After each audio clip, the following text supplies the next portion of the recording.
এই মুহূর্তে যদি আপনাকে সৌদি পুলিশ আটক করে, সেই ক্ষেত্রে দেশে যাইতে কতদিন সময় লাগতে পারে সেই ব্যাপারে তথ্য দেওয়ার চেষ্টা করব।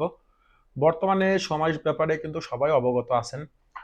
বিশেষ করে ইরানের সঙ্গে বর্তমানে গালফের বা মিডল ইস্টের সম্পর্ক কিন্তু বর্তমান খুব একটা ভালো চলতেছে না।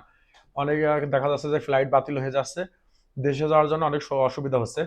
তবে এটা বলতে চাই যে পুলিশে ধরলে পারে বা পুলিশে যদি আপনাকে আটক করে, সেটা ইকামা থাকা অবস্থায় বা দেখা যাচ্ছে ইকামা বিহীন অবস্থায়, যেটা যে অবস্থাতেই ধরুক, সেই ক্ষেত্রে আপনাকে দেশে যাইতে কতদিন সময় লাগতে পারে বা কি কি প্রসেস করতে হইতে পারে। দেখেন, সৌদি আরবটা কিন্তু কোনো ছোট একটা দেশ না। এটা মূলত আপনার 21 লাখ বর্গ কিলোমিটারের একটা একটা দেশ। এই জন্য প্রায় আপনার হচ্ছে যে দেখা যাচ্ছে যে অনেক একটা বড় কিন্তু একটা এরিয়া। হ্যাঁ, তো অনেক বড় এরিয়া হওয়ার কারণে এখানে আপনার হচ্ছে যে 3-4টা পিন পয়েন্ট আছে। সেটা হচ্ছে যে যেমন আপনার হচ্ছে যে রিয়াদ, তারপরে হচ্ছে জেদ্দা, দাম্মাম, এই তিনটা হচ্ছে যে মেন পয়েন্ট। এখানে এই এরিয়াগুলোতে বা এই এরিয়ার আওতায় যে সমস্ত সফর জেলা আছে, সেইখানে যদি কেউ আটক হয় সেক্ষেত্রে খুবই কম সময় লাগে। বা দেখা যাচ্ছে যে যদি তার নামে কোনো ফৌজদারি মামলা না থাকে, সেই ক্ষেত্রে কিন্তু সে খুব সহজেই দেশে যাইতে পারে। আর যে সমস্ত রিমোট এরিয়া আছে, যেগুলো দেখা যাচ্ছে যে এই সমস্ত কনসুলেট সেবার বাইরে বা দেখা যাচ্ছে যে আপনার সফর জেলার বাইরে এরিয়াতে আছে, সেই ক্ষেত্রে কিছুটা সময় বেশি লাগে বা প্রসেস হইতে সময় বেশি লাগে। যেমন অনেক সময় দেখা যাচ্ছে যে মদিনাতে আটক করলে পারে, অনেক সময় দেখা যাচ্ছে জেদ্দা দিয়েও পাঠায়, আবার অনেক সময় দেখা যাচ্ছে মদিনা থেকেও কাগজপত্র প্রসেস করে অনেকের পাঠায়।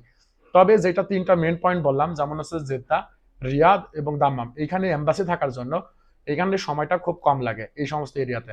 যেমন যদি আপনি মক্কা থেকে ধরা দেন বা মক্কার আশপাশ থেকে বা জেদ্দা থেকে আপনি ধরা দেন, বা দেখা যাচ্ছে যদি পুলিশ আপনাকে ধরে, সেই ক্ষেত্রে বেশিরভাগ ক্ষেত্রে দেখা যাচ্ছে আপনার 15 থেকে 20 দিন এর ভেতরেই কিন্তু আপনি হচ্ছে যে দেশে কিন্তু পৌঁছায় যায়। আবার অনেকের ক্ষেত্রে 7-8 দিনও সময় লাগে।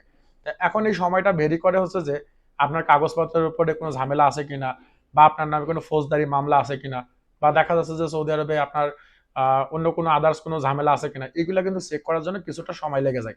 এখন পুলিশে কাদেরকে আটক করে, যখন আপনার পুলিশে আটক করলে পারে যাদের দেশে পাঠায়, তারা হচ্ছে যে আপনার যাদের ইকামা হুরুপ আছে বা ইকামাতে এক্সিট আছে, সময় মতন দেশে যান নাই, বা উমরা ভিসাতে আসছেন, আসার পরে আর দেশে যান নাই, তাদেরকে কিন্তু পুলিশে আটক করলে পারে এদেরকে দেশে পাঠিয়ে দেয়। যদি কোনো ফৌজদারি মামলা টামলা না থাকে, সেই ক্ষেত্রে খুব সহজে খুব দ্রুত কিন্তু সৌদি আরব থেকে বাংলাদেশে পাঠিয়ে দেয়।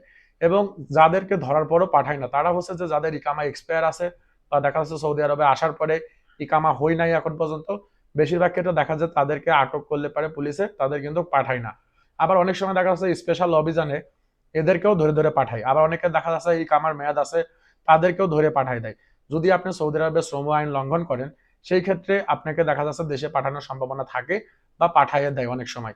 তো এখন সৌদি আরব বললাম যে অনেক বড় একটা এরিয়া, কিছু এরিয়া আছে রিমোট এরিয়া, আবার কিছু সময় দেখা যাচ্ছে বেশি লাগে, কারণ হচ্ছে যে আপনার পাসপোর্ট যদি সঙ্গে না থাকে, ভেরিফাই করার জন্য এম্বাসির সাহায্য নেওয়া পড়ে লাগে আর কি। তো মোটামুটি অনেকটা সময় লেগে যায়। তবে বর্তমানে এখন ডিজিটাল পাসপোর্ট হওয়ার কারণে খুব একটা বেশি সময় লাগে না।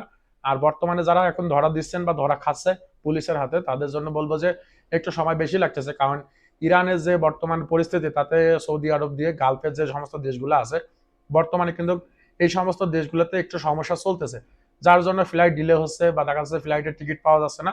ওই ক্ষেত্রে দেখা যাচ্ছে সময়টা একটু বেশি লাগতেছে। হয়তো এই ব্যাপারটা খুব তাড়াতাড়ি সমাধান হয়ে যাবে। আর স্বাভাবিকভাবে যদি ধরা পড়া যায়, যেমন রিয়াদ, তারপরে জেদ্দা, দাম্মাম, এই সমস্ত এরিয়াতে কাগজপাতি যদি সব ঠিক থাকে, যেমন দেখা যাচ্ছে আপনার পাসপোর্ট যদি সঙ্গে থাকে এবং আপনার নামে যদি কোনো ফৌজদারি মামলা না থাকে, সেই ক্ষেত্রে 7 থেকে 8 দিনের ভিতরে দেখা যাচ্ছে যে দেশে পাঠিয়ে দেয়। অনেক ক্ষেত্রে 15-20 দিন সময় লেগে যায়। আবার দেখা যাচ্ছে যে সমস্ত রিমোট এরিয়াতে ধরা পড়ে, সেই সমস্ত দেখা যাচ্ছে ওই সমস্ত জায়গা থেকে 1-1.5 মাস সময়ও লেগে যায়, অনেক ক্ষেত্রে 2 মাস সময়ও লেগে যায়। এটা নির্ভর করে আপনি কোথা থেকে ধরা পড়তেছেন বা ধরা দিচ্ছেন, এটাই। তবে পুলিশে আটক করলে আপনার যদি কোনো ফৌজদারি মামলা না থাকে, সেক্ষেত্রে আপনাকে দেশে পাঠিয়ে দেবে। আর যদি ফৌজদারি মামলা থাকে বা আদালতের কোনো নিষেধাজ্ঞা থাকে আপনার ভ্রমণের উপরে, সেক্ষেত্রে আপনাকে পুলিশ আটক করলে ছেড়ে দেবে। প্রতি সপ্তাহে কিন্তু সৌদি আরব থেকে আপনার 18, 20, 25 এরকম অনেক প্রবাসী কিন্তু আটক হচ্ছে। এর ভিতর কিন্তু হাজার হাজার বাংলাদেশিও আছে। দেখা যাচ্ছে একটা জেলে অনেক মানুষ আছে, আপনার সেখানে একের পর এক ফাইল প্রসেস হচ্ছে, অনেক সময় দেখা যাচ্ছে আপনার ফাইলটা নিচে পড়ে যাচ্ছে, সেক্ষেত্রে 10 দিন সময় বেশি লেগে যাচ্ছে, এভাবে লাগে।